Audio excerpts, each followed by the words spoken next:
Using the power of the internet, you can now watch GLC on any TV in the US, Canada, the UK, and Ireland with Roku. Basically, a box that connects to your television. Roku acts as a middleman between your internet connection and your television. So if you have internet service at your home, chances are high that you can watch all of the great GLC programming. And best of all, it's highly affordable too, with only a one-time fee ranging from $50 to $100. Log on to our website, www.glc.us.com, for details on how you can watch GLC via Roku.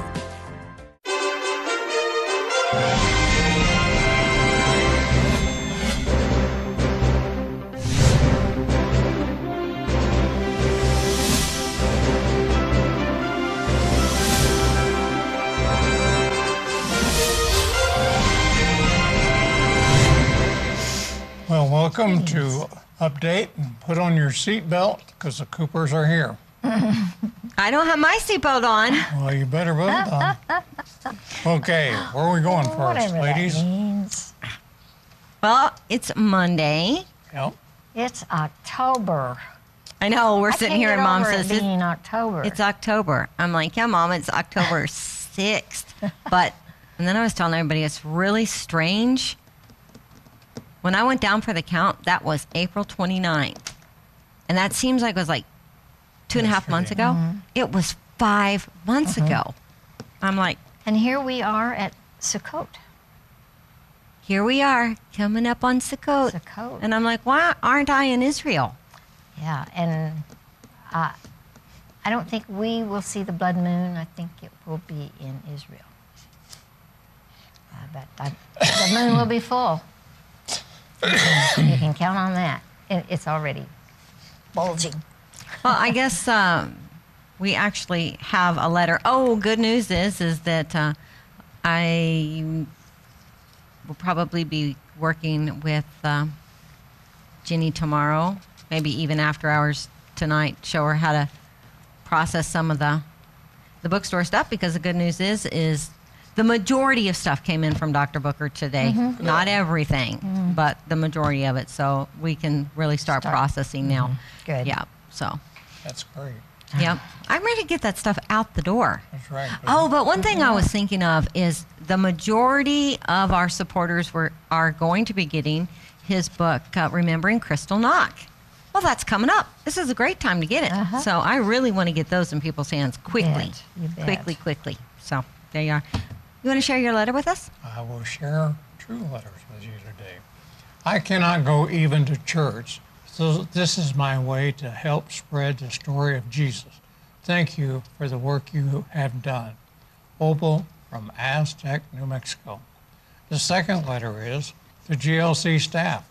I know this isn't much, but I still want to be a blessing because you have blessed our house over the years with all your ministries. God bless you, Joe and Carmen in Silver Springs, New Mexico. 2 letters from New Mexico. Right. That's pretty Silver cool. Springs. I gotta go look that up. I don't know where Silver City is. I'll go Maybe look. it's close. Maybe there's a spring by. I'm wondering. We also got a letter, and I can't remember what the guy's name was, but we got a letter from a man who wasn't very happy with us because of the continual inserts into the programs About losing the satellite. about losing the satellite. We had to some way get the their message attention. across. But, I would agree with you. I had the television on, and I was pretty annoyed that it kept breaking in all the time. But what are you going to do? If we don't do it, then we're going to go off the air. He almost stopped supporting us because of that. I'm like, oh, okay. That kind of defeated the purpose. Well, that did. But then he said that the Lord told him to forgive us for doing that. So thank you for forgiving us and Yes. continuing to support us, because that was the whole point. And he we did need send a help. letter of support. Yeah, we need help. We need some major support right now. We do.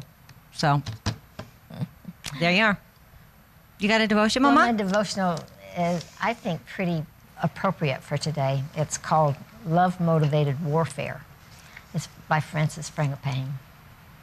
Jesus knew this world was a realm under satanic siege. Planet Earth was not a place of peace, but a realm at war. From the casting out of Lucifer and his angels from heaven to the temptation in the Garden of Eden, to Babylon and the multiplication of nations under satanic influence, planet Earth has been an embattled world. The idea that somehow our era is less threatened by evil is the height of deception. We must fight if we will follow Christ into victory. No matter how beautiful the world around us seems, remember, there's a serpent lurking in paradise itself. If Adam and Eve had possessed a war mode mentality, they never would have casually accepted the lies of Lucifer. Likewise today, we need to be wise and walk carefully, for the days are evil, according to Ephesians 5:16. You see, Jesus was always aware that he lived in a war zone. No matter what he was doing, whether he was laughing with sinners or driving out demons, whether he was healing the sick or training followers, beneath the surface of his outer activities, the war mode switch in Jesus' mind was always on. You see, the war mode is in all of us. It may be attached to our instinct for survival, but it's more directly connected with our love for people. I love my nation, so I'm warring in prayer on its behalf. Because of love for my family, I war in prayer on their behalf. I love my church, my city, and yes, even my own soul, so I war to protect what I love. If there's a natural fight instinct, there is a spiritual fight mode as well. It just needs to be awakened, submitted to Christ, and then unleashed against the enemy. If you have a love mode, you also have a war mode. God has created the war mode so we can protect the people we love. Amen. There was a comment in there about the idea that somehow our era is less threatened by evil than the Garden of Eden is the height of deception.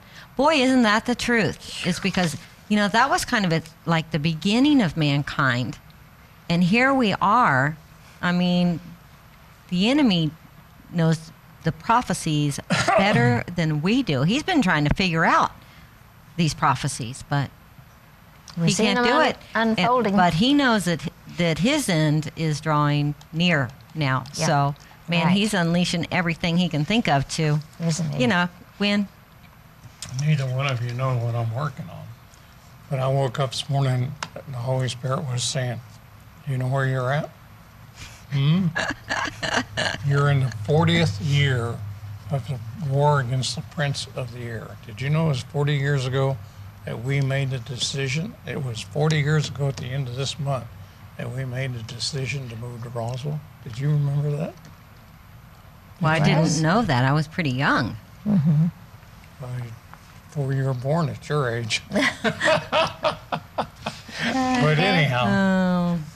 it's amazing. So I have been studying that. And that was the whole reason, actually, that God brought you back to Roswell, because Yeah. Roswell is actually where God's Learning Channel started, it except is. we're known as Primetime Christian Broadcasting. Yeah. But in that same year, I was a guest at CBN. We had never heard of CBN in the 700 Club. Remember that? Well, Sure it's do. because they were so new. Yeah. Not too many had heard. Well, their whole studio was smaller than my office. It was pretty Yeah, small. when I Yeah, a lot of people visited. who've been at other television stations are always amazed when they come here at how big this is. Well, it's big because we bought an old oil-filled equipment warehouse. Warehouse, So would have seen anyway. the old greasy spoon at the beginning. It was awful. Okay, let's get to the news. Well, this first article comes to us from Reuters out of Chicago. Nurses, the frontline care providers in U.S. hospitals, say they are untrained and unprepared to handle patients arriving in their hospital emergency departments infected with Ebola. Many say they've gone to hospital managers seeking training on how to best care for patients and protect themselves and their families from contracting the deadly disease, which has so far killed at least 3,338 people in the deadliest outbreak on record. The U.S. Centers for Disease Control and Prevention has repeatedly said that U.S. hospitals are prepared to handle such patients, and many infectious disease experts agree with that assessment. Dr. Edward Goodman, an infectious disease doctor at Texas Health Presbyterian Hospital in Dallas that is now caring for the first Ebola patient to be diagnosed in this country, believed his hospital was ready. The hospital had completed Ebola training just before Thomas Eric Duncan arrived in their emergency department on September 26th. But despite being told that Duncan had recently traveled from Liberia, hospital staff failed to recognize the Ebola risk and sent him home, where he spent another 2 days becoming sicker and more infectious. Nurses argue that inadequate preparation could increase the chances of spreading Ebola if hospital staff fail to recognize a patient coming through their doors, or if personnel are not informed about how to properly protect themselves. The Texas case is a perfect example, said Mikar Samios, a triage nurse in the emergency department at MedStar Washington Hospital Center, the largest hospital in the nation's capital. In addition to not being prepared, there was a flaw in diagnostics as well as in communications, he said. But Young Pack, a spokeswoman for MedStar Washington Hospital, said it had been rolling out training since July in the emergency department and elsewhere, and communicating regularly with physicians, nurses, and others throughout the hospital. Samios said she and other members of the emergency department staff were trained just last week on procedures to care for and recognize an Ebola patient, but not everyone was present for the training, and none of the other nursing or support staff were trained. A survey by National Nurses United of some 400 nurses in more than 200 hospitals in 25 states found that more than half, 60%, said their hospital is not prepared to handle patients with Ebola.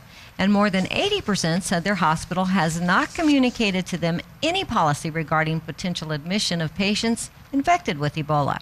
Another 30% said their hospital has insufficient supplies of eye protection and fluid-resistant gowns. Roseanne DeMoro, Executive Director of National Nurses United, which serves as both a union and a professional association for U.S. nurses, said, if there are protocols in place, the nurses are not hearing them, and the nurses are the ones who are exposed. My. Well, that figures. They'd be the last to know. Well, I guarantee you, because so many of the healthcare workers have been infected and died over on the continent of Africa, the nurses here are going to be demanding training. You betcha. So. Because it could pop up anywhere. Well, this comes from Arut Sheva. Last week, Hamas Political Bureau member Mahmoud al-Zahar stated that Hamas wants to build an Islamic State in all of Palestine, meaning it would replace Israel, reports Palestinian Media Watch. On October 1st, he stated, some have said Hamas wants to create an Islamic emirate in Gaza. We won't do that, but we will build an Islamic State in Palestine, all of Palestine. Al-Zahar further said that if Hamas had a military foothold in the West Bank, Judea and Samaria, as it does in the Gaza Strip, it would be able to destroy Israel. Alluding to a possible future war of destruction against Israel by citing a surah from the Quran about the final promise, al-Zahar said that if Hamas were to, quote, transfer what it has, or just a small part of it, to the West Bank, we would be able to settle the battle of the final promise with a speed that no one can imagine, end quote. Palestinian Media Watch explained that the expression, the final promise, is taken from Surah 17:7 of the Quran, which says, then, when the final promise came, we sent your enemies to enter the temple in Jerusalem as they entered it the first time, and to destroy what they had taken over with total destruction. Hamas, using it in the context of Israel, is promising a future war of destruction against Israel. What temple are they talking about? That That would have been the temple that Rome destroyed, Okay. I suppose. So what temple? I are they wouldn't think so. talking I would be thinking, well, Yeah. maybe. But they're talking about destroying the temple in Jerusalem, because they're talking Jerusalem right there. There is no temple in Jerusalem. Well, there will be. Even our scriptures tell us there will be a temple. So let's get the temple built, and then maybe that's when excuse my French, hell breaks loose. Okay, another article from Israel National News. Following a survey of the long-term damage of Operation Protective Edge, and just hours after 2 separate infiltration attempts along the Gaza border, the Israeli Defense Ministry and the IDF announced plans to build a barrier enclosing the Gaza Belt region. But this is no ordinary fence. Security sources told Walla News last Monday that the fence will be a smart barrier with an alarm system designed to alert the Gaza Belt Regional Council and the Gaza Division of the IDF at any suspected infiltration attempt. A similar system is in place near the Palestinian Authority in Judea and Samaria. An officer in the Southern Command revealed that work has already begun in the Gaza Belt communities. The goal is to become more alert to infiltrations as they happen on the ground in face of threats from Gaza. And there are many of them, he said, adding that if a terrorist crosses the fence, there will now be further information on whether or not he entered a community. An additional security source told the Daily that Defense Minister Moshe Alon is directly behind the decision. The barrier is being built in tandem with measures to strengthen public institutions against rocket fire in those communities, especially schools. For now, the source noted, funding for the barrier fence is not from the separate project to strengthen buildings, but directly from the IDF's own budget. The Gaza Division is also in the process of conducting dialogue with mayors and security staff in the various communities regarding operational guidelines for the smart fence. The primary challenge is to fine-tune the system to specifically detect infiltrations, not farmers moving in and out of community lands during the course of a typical day. During and after Operation Protective Edge, as much as 60% of residents were forced to flee for safer areas of Israel. Many residents had complained about the lack of security in the region, citing an ill-timed measure by the IDF and Defense Ministry to cut guard posts just months before the war began. Residents also complained that maintenance on the fence was a low priority during this year's snowstorms, which further left communities at risk. Wow. Well, this is an interesting article from AFP. It comes from Stockholm. Sweden's new prime minister announced Friday that the country will recognize a Palestinian state. Social Democrat leader Stefan Löfven, who won last month's general election, said the Nordic country wanted to bolster a two-state solution to the Israeli-Palestinian conflict. In his inaugural address to Parliament, Löfven stated, "A two-state solution requires mutual recognition and the will to coexist peacefully." Washington quickly reacted, calling Stockholm's recognition premature, while Palestinians cheered the decision as courageous and urged the rest of the European Union to follow suit. With the announcement, Sweden became the first EU member in Western Europe to make this recognition. Non-EU member Iceland is the only other Western European nation to have done so. 7 EU members in Eastern Europe and the Mediterranean have already recognized a Palestinian state. They include Bulgaria, Cyprus, the Czech Republic, Hungary, Malta, Poland, and Romania. U.S. State Department spokeswoman Jen Psaki told reporters, "We certainly support Palestinian statehood, but it can only come through a negotiated outcome, a resolution of final status issues, and mutual recognitions by both parties.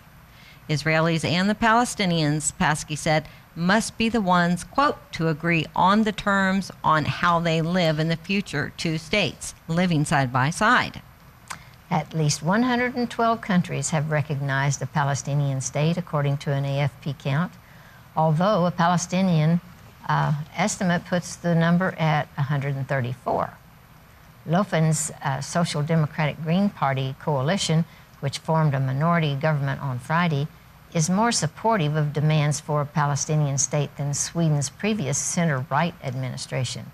The Social Democrats, the largest party in the Swedish parliament, wrote in their election manifesto that Israel's war crimes must be investigated and the occupation of Gaza lifted. adding that Sweden and the rest of the world must actively support the Palestinians' work toward reconciliation. The Prime Minister did not specify whether the policy would be put to a vote in Parliament. Sweden's Foreign Ministry declined to comment when asked by the AFP if parliamentary approval was necessary. The Palestinian envoy to Sweden said in a statement that the decision reflects the historical support of the Swedish government for freedom, dignity, and human rights. Sweden voted in favor of Palestinian observer status at the United Nations in 2012, which was granted despite opposition from the United States and other countries. The Swedish announcement coincided with the start of the biblically declared holy day of Yom Kippur, the Day of Atonement. Isn't that Sweden where Lars is from? It is, and I'm betting Lars ain't liking that too much. I bet he's not either. Well, it's so short-sighted. There's not been any investigation of facts, I don't believe. Well, no, especially if they're saying Israel needs to be investigated for war crimes. I'm sorry, they were attacked. That's right. That's how well propagandized they are. Yep. It's a Well, there's war. propaganda all over the media, like we is. say. From WND exclusive, Dateline Washington, the Tehreek-e-Taliban Pakistan, the Taliban group that seeks to overthrow the Pakistani government, has sworn allegiance to the Islamic State, or ISIS, and has directed jihadists across the region to help ISIS set up its caliphate. ISIS declared its caliphate from territory seized last June from northeastern Syria to western and central Iraq, and threatens to take over all of the Levant that includes Jordan, the rest of Syria, Lebanon, and Israel. ISIS and its caliph, Abu Bakr al-Baghdadi, already have received backing from Abdul Maulana Aziz, a follower of the Afghan Taliban supreme leader, Mullah Muhammad Omar, who led the infamous Red Mosque Rebellion in Pakistan. Aziz also is close to the Tehreek-e-Taliban Pakistan, or the TTP, as WND recently revealed. The TTP seeks to overthrow by violent means the Pakistani government, which possesses nuclear weapons. Aziz's support for Baghdadi and ISIS comes as Pakistan, a predominantly Sunni country, faces yet another political crisis that threatens the existence of its democratic secular government. Political opponents of Pakistani Prime Minister Nawaz Sharif have demanded his resignation, which he has refused. His opponents want sweeping constitutional reform to replace parliamentary democracy and to confront alleged corruption that has crept into the electoral process. However, jihadist groups see an opportunity now to assert their influence as Pakistan's political crisis grows worse. Until now, the Afghan Taliban had been aligned with al-Qaeda leader Ayman al-Zawahiri. As further evidence of the TTP's allegiance to ISIS, the jihadist group's supporters have been seen in the Pakistani city of Peshawar, distributing pamphlets praising ISIS. In addition, ISIS flags have been seen in street rallies in Indian-administered Kashmir. The TTP announced its support for ISIS in a message celebrating the Muslim holy festival of Eid al-Adha. The message was released following posting of a video on Friday of the beheading of ISIS's latest victim, British aid worker Alan Henning. Like ISIS, the TTP is funded by supporters in Gulf Arab countries to include Saudi Arabia, Qatar, and the United Arab Emirates. TTP's swearing of allegiance to ISIS potentially extends the jihadist group's influence and potential for a caliphate from the Middle East into South Asia. Although the TTP and Afghan Taliban are separate entities with differing goals, they've been known to collaborate on occasion. The Afghan Taliban seeks to overtake Afghanistan itself, with the Afghan Taliban abiding its time until U.S. forces completely leave Afghanistan by 2017. ISIS has the opportunity to extend its influence in that country as well. The TTP's support for ISIS is just the latest indication that a number of jihadist groups previously affiliated with al-Qaeda are calling for a truce between the two groups to unite against the Western Crusader attacks. The call comes in the form of a proposal titled An Initiative and Call for a Ceasefire Between Factions in Syria. Due to the Crusader attacks on our Muslim brothers in Syria and Iraq, the proposal called on all jihadist groups to put aside their disagreements, many of which have resulted in fighting among the various factions. We call on all factions in Syria and Iraq to cease fighting among themselves no later than the evening of October 3rd, 2014. For perhaps Allah's Most High will descend His mercies upon Syria and its people in the prayer of Muslim crowds on that great day. The jihadist proposal pointed out that 40 countries had united and gathered together to wage war against Islam itself. Since last year, ISIS has been in a pitched battle with al-Qaeda-affiliated Jabhat al-Nusra, although there have been increasing indications that many fighters from al-Nusra are joining ISIS due to its declaration of a caliphate over territory it has captured and occupied. Al-Qaeda similarly seeks a caliphate, but has not taken over territory as ISIS has.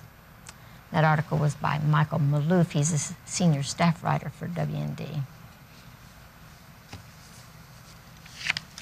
That's not good news.